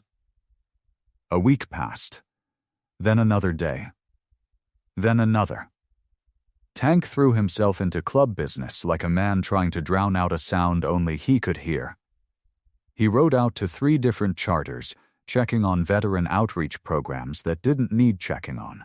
He spent long nights in the clubhouse garage, tearing down an old shovelhead engine that ran just fine, then putting it back together piece by piece, just to have something to do with his hands. He did not ride past Willow Creek. He did not ride past the new apartment complex on Maple Street. He took the long way around town, adding 20 minutes to every trip, just to avoid the roads that might remind him of her. Big Mike noticed first. You're avoiding something, he said one night, watching Tank scrub grease off his hands at the garage sink for the 3rd time that hour. I'm not avoiding anything. I'm working. Working on an engine that already worked. Mike crossed his big arms. You gonna tell me what happened? Or am I gonna have to guess? Tank didn't answer. He grabbed his jacket and left. The fundraiser for Callie's new home, the one Tank had built from nothing with sheer force of will, calling in favors, twisting arms, getting local businesses to donate, started to stall.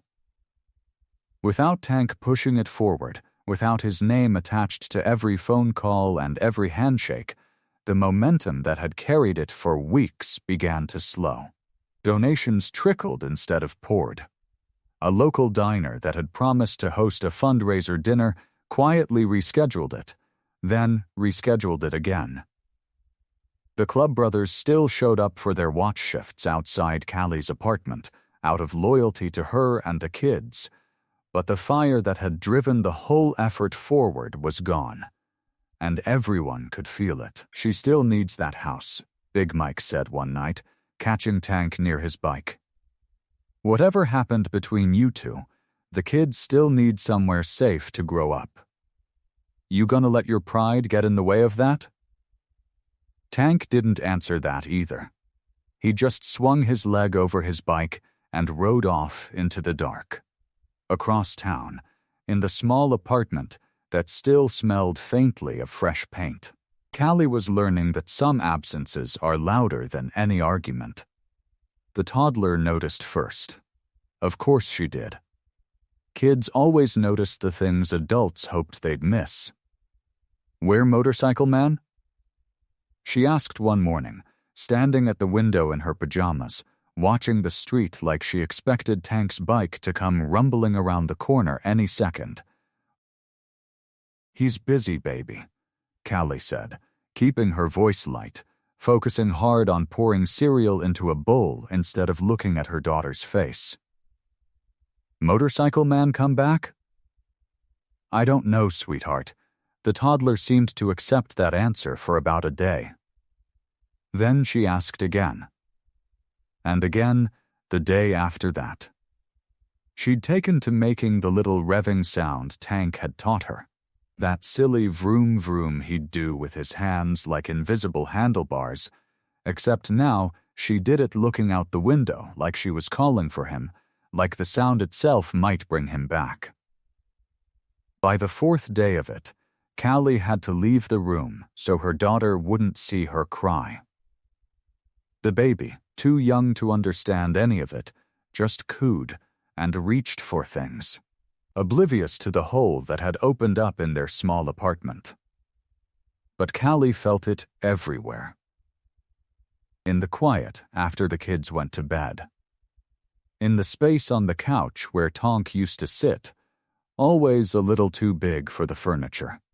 Always looking a little out of place with his leather cut and his rough hands folded in his lap like he wasn't sure what to do with them. In the silence where his gruff voice used to be, asking if she needed anything from the store, if the lock on the window was holding, if she'd eaten today.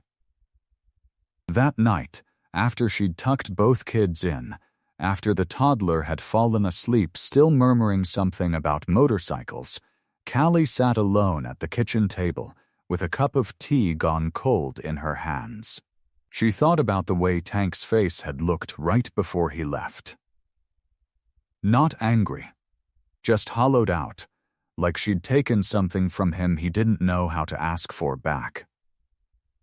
She thought about every man who'd let her down before him, and how she'd built a wall so high and so thick that when someone finally showed up who didn't waver, who didn't leave, who just kept showing up day after day without asking for anything in return, she hadn't known what to do with that. So she'd pushed. She'd poked at the one soft place she knew would hurt him most, guilt, and she'd called it honesty. The tears came quiet at first, then harder, until she had to press the heel of her hand against her mouth to keep from waking the kids.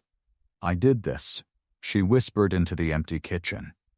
"I pushed him away because I was scared to need him." The apartment stayed silent around her, offering no answers, no comfort, just the hum of the refrigerator and the distant sound of a car passing outside, not his. The letter came on a Tuesday. Callie found it in the mailbox between a grocery store flyer and a bill she wasn't ready to open. The return address said District Attorney's Office. Her hands went cold before she even tore the envelope open. She read it standing right there by the mailboxes, the baby balanced on her hip, the toddler tugging at her sleeve asking to go inside. The trial date was set. 3 weeks from Friday. And she would need to testify. She read the letter 3 times, like the words might change if she looked hard enough. They didn't. Somewhere in careful official language, it explained that as the primary witness to the events of that night, her testimony was essential to the case against Derek Wynn. She already knew that. Detective Ruiz had told her weeks ago this day would come, but knowing something was coming and having it arrive were 2 very different things. Her legs felt strange walking back up to the apartment, like they belonged to somebody else. She got the kids settled, got dinner made somehow, got bath time and bedtime done on autopilot, her mind somewhere far away, circling the same terrible thought over and over. She would have to stand in a courtroom. She would have to look at Derek. She would have to say out loud, in front of strangers, in front of a jury, what he did. What he tried to do to her babies. and she would have to do it alone. That thought hit hardest of all once the kids were finally asleep and the apartment went quiet around her. She sat at the kitchen table with the letter in front of her, and for the first time since Tank had stopped coming around, she let herself feel the full weight of his absence. He would have gone with her. She knew that, without a doubt. He would have sat beside her in that courtroom, steady as a rock, not saying much, just being there, the way he always had. The way that had made the unbearable feel bearable. But she'd pushed him away, and now she had 3 weeks to figure out how to walk into a room and face the man who tried to kill her children without the one person who had never once made her feel like she was facing anything alone. The anxiety crept in slow at first, then, all at once. Her chest got tight. Her hands started to shake. She kept picturing Derek's face, the way he used to look at her right before things turned ugly, that cold, controlled look that meant trouble was coming. She pictured herself on the stand, trying to speak, and nothing coming out. She pictured the defense attorney twisting her words, making her sound crazy, unstable, unreliable. She barely slept that night. When she did, she dreamed of fire. The days that followed blurred together. Detective Ruiz called to walk her through what to expect, gentle but thorough, explaining the questions she'd likely face, the order of events, the importance of staying calm and clear. He gave her a folder of notes to review, suggestions on how to answer without letting the defense rattle her. She tried to study them like she used to study for tests back in high school, back before her whole life had become about survival instead of ambition. But the words kept swimming. Her mind kept drifting to Tank, to the shape of him sitting on her too small couch, to the sound of his voice telling her everything was going to be okay. The toddler kept asking about the motorcycle man, every single day. The vroom vroom sound at the window had become a ritual now, a small prayer her daughter didn't know she was saying.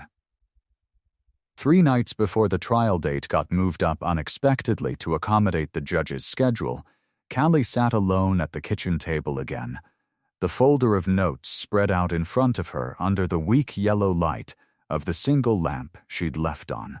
Her tea had gone cold again, untouched. She read through the notes for the 10th time, trying to memorize the order of what happened that night, trying to steady her voice in her head before she'd ever have to use it out loud. But every time she pictured herself standing up there, alone, facing Derek, facing all those strangers, her whole body went cold with fear. She thought about pride, about how she'd spent her whole life building walls so nobody could hurt her again. About how she'd taken the one man who'd never wavered and pushed him away because letting him stay meant admitting she needed him. She set the folder down. Her hands were shaking. I can't do this, pretending I don't need him, she whispered into the empty kitchen. Tomorrow, she decided. Tomorrow she would go find Tank. The clubhouse sat at the edge of town, a long, low building with motorcycles lined up out front like a row of gleaming teeth. Callie had driven past it 100 times and never once slowed down. Today her hands gripped the wheel so tight her knuckles went white, and she had to sit in the parking lot for a full minute just breathing before she could make herself get out. The toddler was heavy on her hip, half asleep from the car ride, one small fist curled into the collar of Callie's shirt. The baby was with a sitter for the first time in weeks, and the absence of him felt strange, like she was missing a limb. But she couldn't bring both kids for this. She needed her hands free. She needed to be steady. Gravel crunched under her sneakers as she walked toward the gate.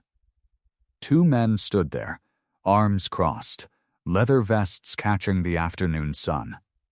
They were big, the kind of big that used to make her cross the street.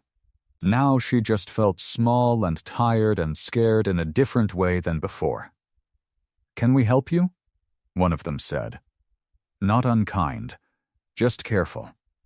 "I need to talk to Tank," Callie said. Her voice came out steadier than she felt. "Tank Morrison." "Please." The two men exchanged a look. One of them, older, with a gray beard and kind eyes, studied her for a second longer than the other. Then something clicked behind his eyes, like he recognized her. "You're Callie," he said. "Not a question." She nodded. The toddler stirred against her shoulder, murmuring something that sounded like the beginning of a question about vroom-vrooms. "Wait here," the man said, and disappeared through the gate.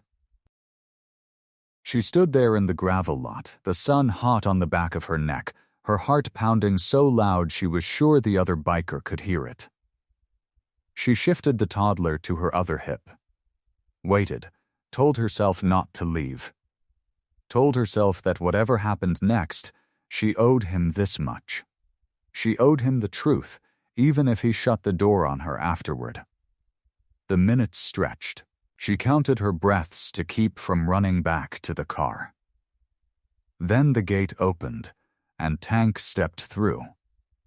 He looked different than she remembered. Thinner, maybe, tired around the eyes in a way that hadn't been there before. He wore his cut like always, the leather worn soft at the shoulders, but he stood with his arms crossed. Careful, guarded, like a man bracing for something he didn't want to feel. "Callie," he said. His voice was flat. Not cold, exactly, just closed. "Hi," she said, and her voice cracked a little on the word, which made her angry at herself, because she'd practiced this in the car. Practiced sounding strong. He didn't say anything else. Just waited. The way he always did, giving her room to fill the silence if she wanted to. She took a breath. The toddler's small weight on her hip felt like the only solid thing in the world right then. "I'm not here because I need something fixed," she said. "I'm not here about money or the house or the fundraiser. I need you to know that." Tank's jaw tightened slightly. But he didn't speak. "I said something to you that wasn't fair," Callie went on, forcing the words out even though her chest felt tight. "I told you I didn't need your guilt money, and that part was true. But I made it sound like I didn't need you at all. And that wasn't true. That was never true." She shifted the toddler again, buying herself half a second to steady her voice. "I pushed you away because I was scared," she said. "Not because you did something wrong. Because letting you stay meant admitting I needed somebody again, and every time I've needed somebody before, they've let me down. I built a wall a long time ago so nobody could get close enough to hurt me like that again. And you didn't hurt me, Tank.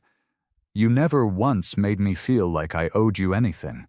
I did that to myself. And then I blamed you for it." Her eyes stung, but she kept going, because she'd promised herself she would say all of it. "I don't need saving," she said. "I never did, not really. What I need is somebody standing beside me. A partner. Not somebody who feels sorry for me, or guilty about what happened. Somebody who wants to be there because he chooses to, the same way I'm choosing to stand here right now and tell you the truth instead of hiding behind my pride again." The toddler chose that moment to lift her head off Callie's shoulder and look toward Tank, her small face breaking into a sleepy, delighted smile. "Vroom," she said softly. Tank stood there, silent, stunned, his guarded expression cracking open for just a moment before he could stop it.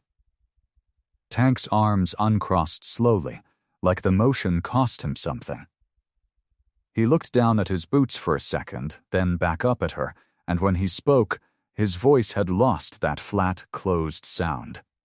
"You want the truth?" he said. "The whole truth?"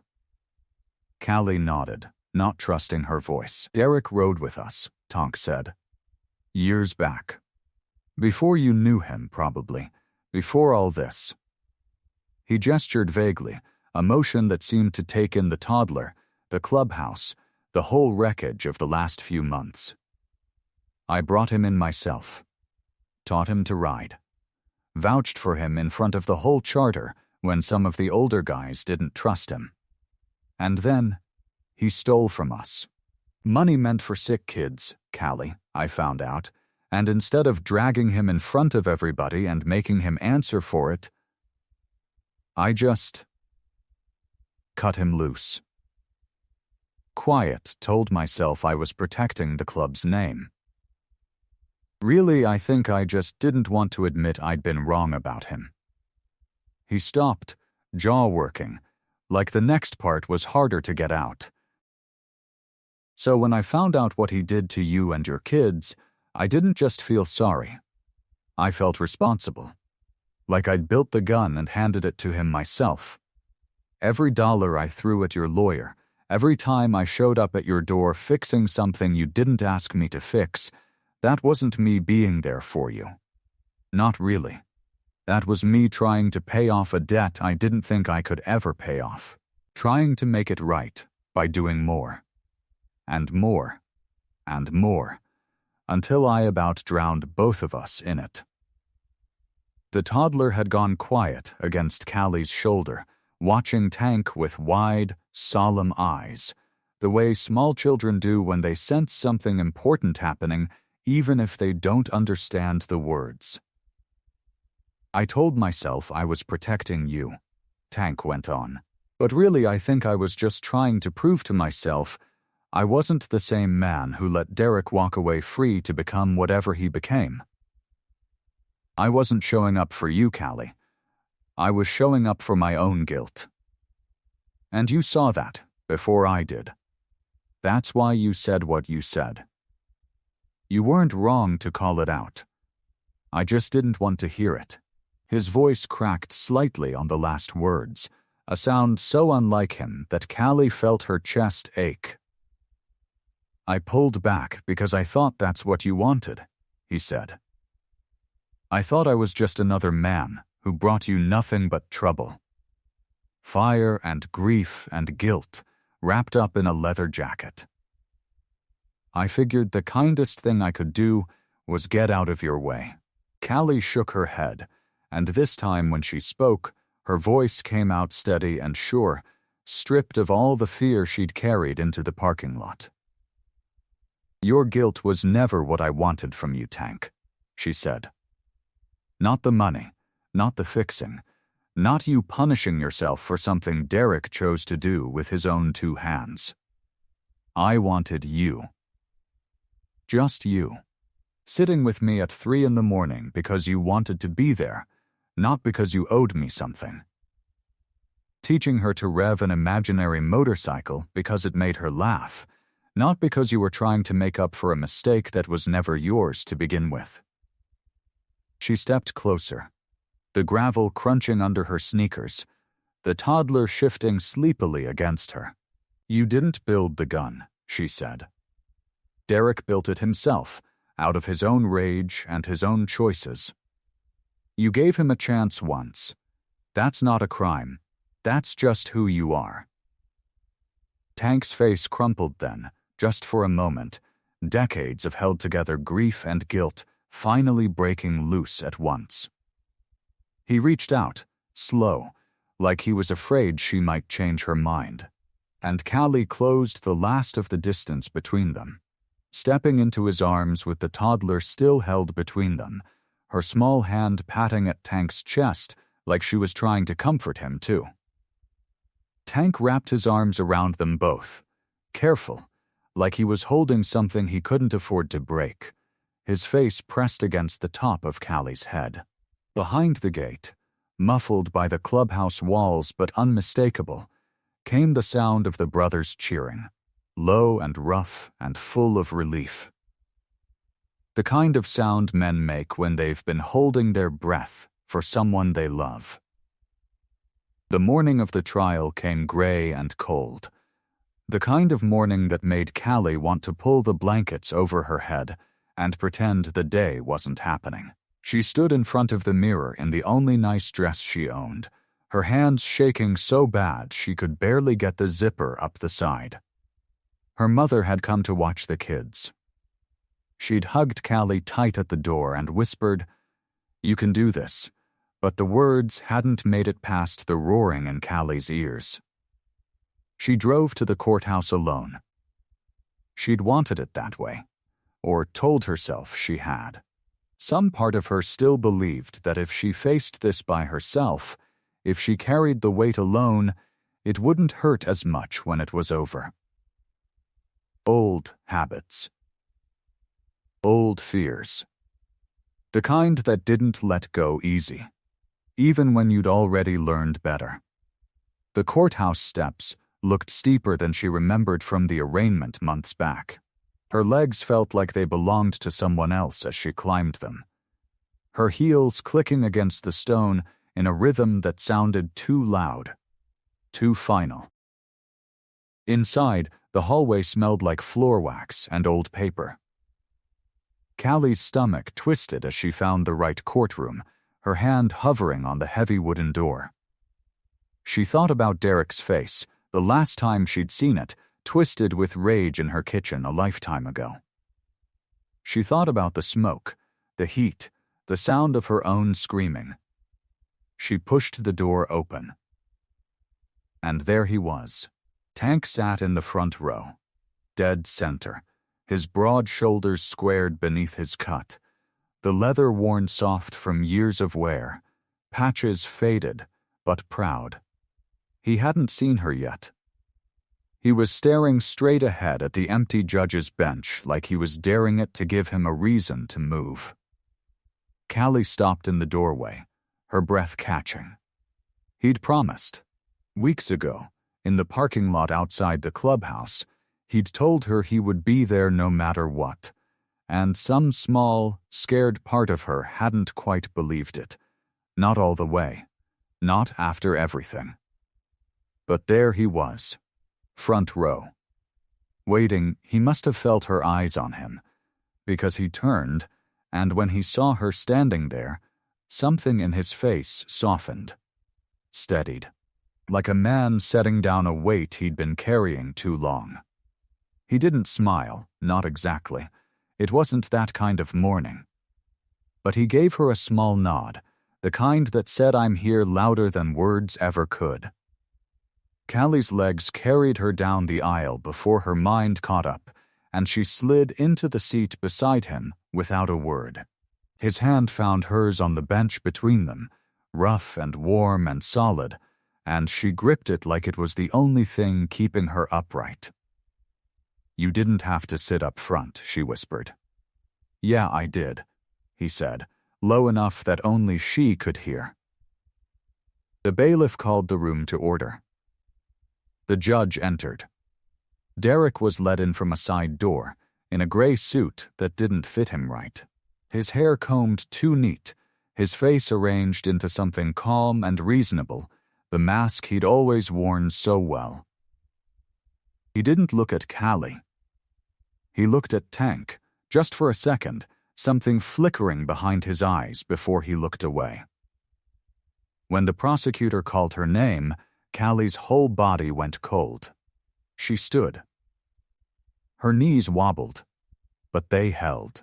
She walked to the stand on legs that remembered every step of that terrible night. The gravel, the smoke, the heat that had turned the sky orange, and she sat down in the chair facing the room, facing Derek, facing all of it. She found Tank's eyes in the gallery before she found her voice. He didn't look away. He didn't shift or fidget or check his phone like some of the other people scattered through the benches.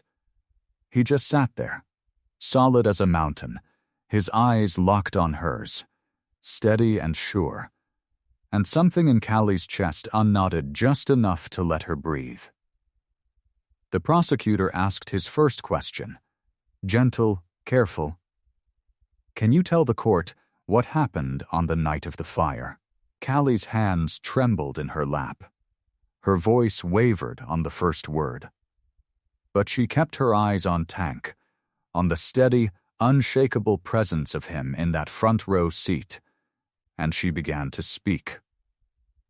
The jury went out at 4:30 in the afternoon, and by the time the courthouse doors locked for the night, there was still no word. Callie barely slept. She lay in bed, staring at the ceiling, listening to the soft breathing of her children down the hall, and wondered how many more nights she'd spend like this, waiting for the world to tell her whether she was safe. The next morning, she got the call. The jury was back. By the time she pulled into the courthouse parking lot, half the charter was already there. They stood in a loose cluster near the front steps, a wall of leather and denim and quiet nerves. Tank stood in the middle of them, arms crossed, jaw tight, watching the door like he could will the verdict out through sheer force of stare. Beside him, some of the brothers shifted their weight, cracked their knuckles, checked their phones, and then put them away again like the screens had personally offended them. Callie parked and sat in her car for a moment, hands on the wheel, just breathing. Her mother had the kids again.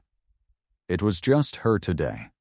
Just her and whatever the next few minutes held. She got out. Tank saw her before she'd taken 3 steps, and he broke away from the group, meeting her halfway across the lot. "You okay?" he asked. "No," she admitted. "But I'm here." He didn't say anything else. He just fell into step beside her, close enough that his shoulder brushed hers, and together they walked toward the others. The brothers made room for her without a word, the way they always did now, like she'd been riding with this club her whole life instead of just a few short months. Someone handed her a bottle of water. Someone else muttered something about how juries never took this long unless they were arguing over lunch orders, and a ripple of tired, nervous laughter went through the group. Callie didn't laugh. She stood there with her arms wrapped around herself, watching the courthouse doors, waiting. The minutes crawled. 10. 20. 30. The autumn wind kicked up, scattering dry leaves across the steps, and Callie shivered, though she wasn't sure if it was from the cold. Then the doors opened. A bailiff stepped out and said something to the small crowd gathered outside, and word spread through the group like fire through dry grass. The jury was back. Everyone was being called in. Callie's legs nearly gave out. Tank's hand found the small of her back, steadying her without a word, and together they climbed the steps, the whole charter falling in behind them like a leather-clad procession. Inside, the courtroom felt smaller than before, tighter, like the walls had inched closer together overnight. Callie sat where she'd sat the day before, front row, Tank beside her, his hand already finding hers before she even asked. Derek was led back in, his gray suit rumpled now, his composure cracking at the edges. He didn't look at anyone. He stared straight ahead, jaw clenched, like a man already bracing for a blow. The judge asked if the jury had reached a verdict. The foreman stood, a piece of paper trembling slightly in his hands. On the count of attempted murder, we find the defendant, Derek Wynn, guilty. The word hit the room like a thunderclap. Callie's breath caught in her throat. On the count of arson, we find the defendant guilty. Someone behind her let out a shaky breath. Callie squeezed Tank's hand so hard her knuckles went white. On the count of child endangerment, we find the defendant guilty. The room blurred. Callie felt the tears come before she even realized she was crying, hot and fast, streaming down her face as something huge and heavy finally lifted off her chest. Guilty. All of it. Guilty. Behind her, the courtroom erupted, not with the shouting the movies always promised, but with something quieter and just as powerful. A ripple of relieved gasps and murmured thanks, and someone whispering yes under their breath like a prayer answered. Callie turned, sobbing now, and Tank was already there, already pulling her into his arms right there in front of the judge, the jury, the brothers, the whole world. He held her like he never intended to let go, his chin resting against the top of her head, his arms solid and sure around her shaking shoulders. Outside on the courthouse steps moments later, the entire charter broke into celebration, whooping and hollering and slapping each other's backs, leather jackets and gruff voices filling the cold autumn air with something that sounded, for the first time in a long time, exactly like joy. News traveled fast in a small town, and this time, for once, it traveled in the right direction. The story of the trial had gotten out. Every piece of it. How Tank Morrison, a man half the town used to cross the street to avoid, had sat in that front row every single day, silent and solid, holding Callie's hand like it was the only thing keeping them both upright. How he'd broken down right there in the courtroom, this huge leather-clad biker with tears running into his beard, not caring who saw. And how Callie, 24 years old and terrified, had stood up on that witness stand and told the truth anyway. Her voice shaking, but never stopping. People talked about it at the diner. They talked about it at the grocery store, in line at the pharmacy, over back fences on Saturday mornings. And slowly, something in the town started to shift. The fundraiser for Callie's new home, the one that had stalled out weeks earlier when Tank pulled away and lost himself in guilt, suddenly found new life. Donations started coming in from names nobody expected. Mrs. Patterson, who used to whisper about Callie being a negligent mother, dropped off a check at the clubhouse with her eyes down and an apology mumbled under her breath. The owner of the hardware store donated lumber at cost. The pharmacy where Callie had bought the medicine that fateful night gave a donation too, along with a card signed by the whole staff. Tank watched it happen from the sidelines at first, still raw from Callie's words, still carrying the weight of feeling like he'd done more harm than good. But slowly, brother by brother, the club pulled him back into it. They needed him. Nobody could organize a build site like Tank could, and nobody could look a hesitant donor in the eye and make them believe in something the way he could. So he showed up. Not for penance this time, but because it was right. The build went fast once the money came in.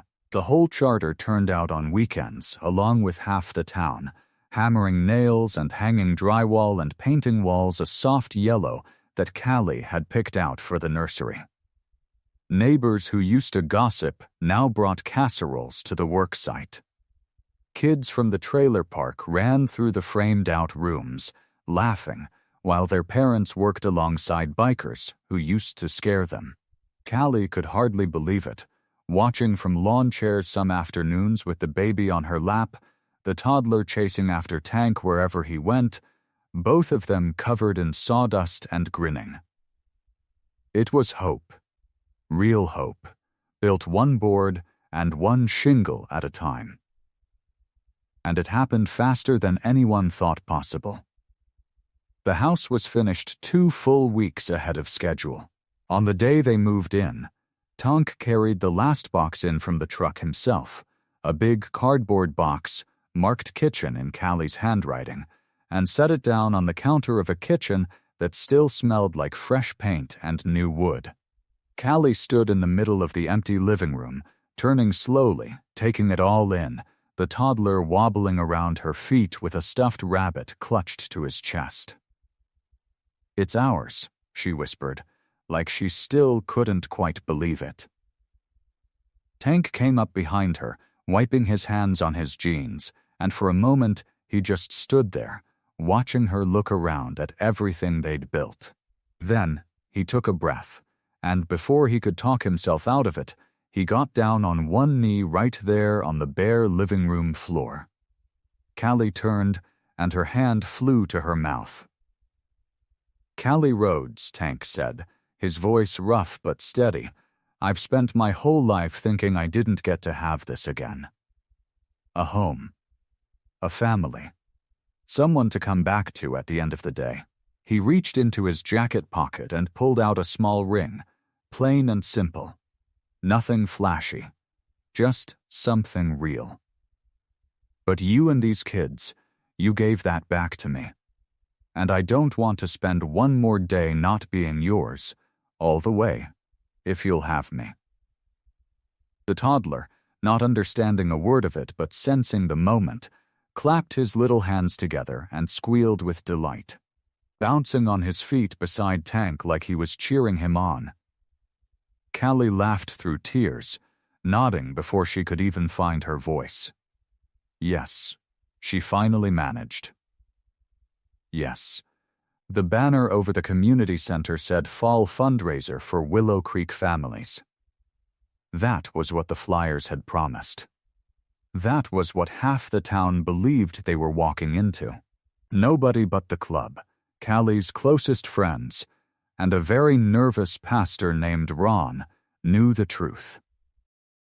The parking lot was full of motorcycles, rows and rows of them gleaming under the September sun, chrome catching the light like scattered stars.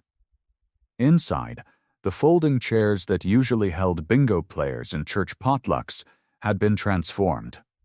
Someone, probably 3 different wives of club members working together, had strung white flowers along an aisle made of hay bales and mason jars.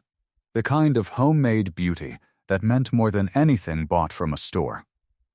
100 leather-clad men lined either side of that aisle, standing at something close to attention, their cuts polished, their beards combed for maybe the first time in years.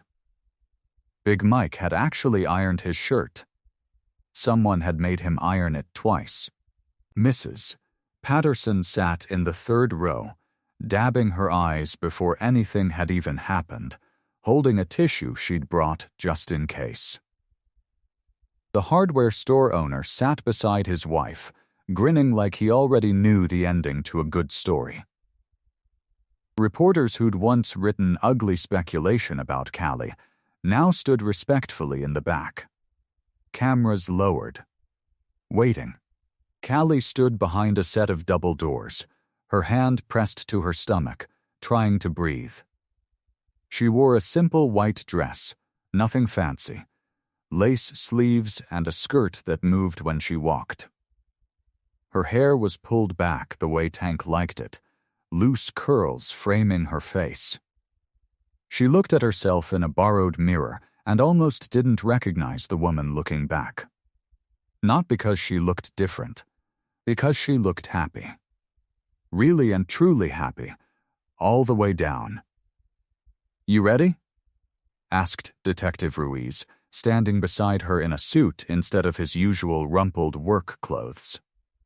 He'd asked to walk her partway, an offer that had surprised her until she remembered he'd been there since the very beginning, since the fire, since the truth. "I think so," Callie whispered. The doors opened. Tank stood at the end of the aisle in his best clothes, a dark jacket over his cut, his beard trimmed neat, his eyes already wet before the music even started. Beside him stood the toddler, dressed in a tiny suit that matched Tank's, his small hand tucked inside Tank's enormous one. The little boy had been practicing walking down aisles for a week, marching up and down the clubhouse floor while the brothers cheered him on like he was training for the Olympics. The music began, soft guitar played by one of the younger club members who'd once been a musician before life took a hard turn. Tank looked down at the toddler and gave a small nod. Together, they started walking. The little boy grinned the whole way, waving at every leather-clad uncle he passed like he was the star of his own parade. Big Mike wiped his eyes. Another brother, a rough-looking man with tattoos climbing his neck, blew the toddler a kiss without an ounce of embarrassment. In Tank's other arm, wrapped snug and content, was the baby, now old enough to giggle and reach for anything shiny. Someone in the club had stitched together a tiny leather vest, scaled down to fit an infant, complete with a small patch that read "Property of the Brotherhood" in miniature letters. The baby cooed and grabbed at Tank's collar the whole way down the aisle, utterly unaware of the weight of the moment, utterly safe in it anyway. When they reached the end, Tank knelt and set the toddler down beside a chair where Detective Ruiz's own daughter waited to keep him occupied with a coloring book. Then Tank straightened, turned, and watched Callie walk toward him. Every hardened man in that room stood a little straighter as she passed. Every whispered conversation stopped. The only sound was her footsteps and the soft rustle of her dress, and somewhere in the front row, the baby letting out a delighted squeal that made the whole room laugh through their tears. Callie reached him.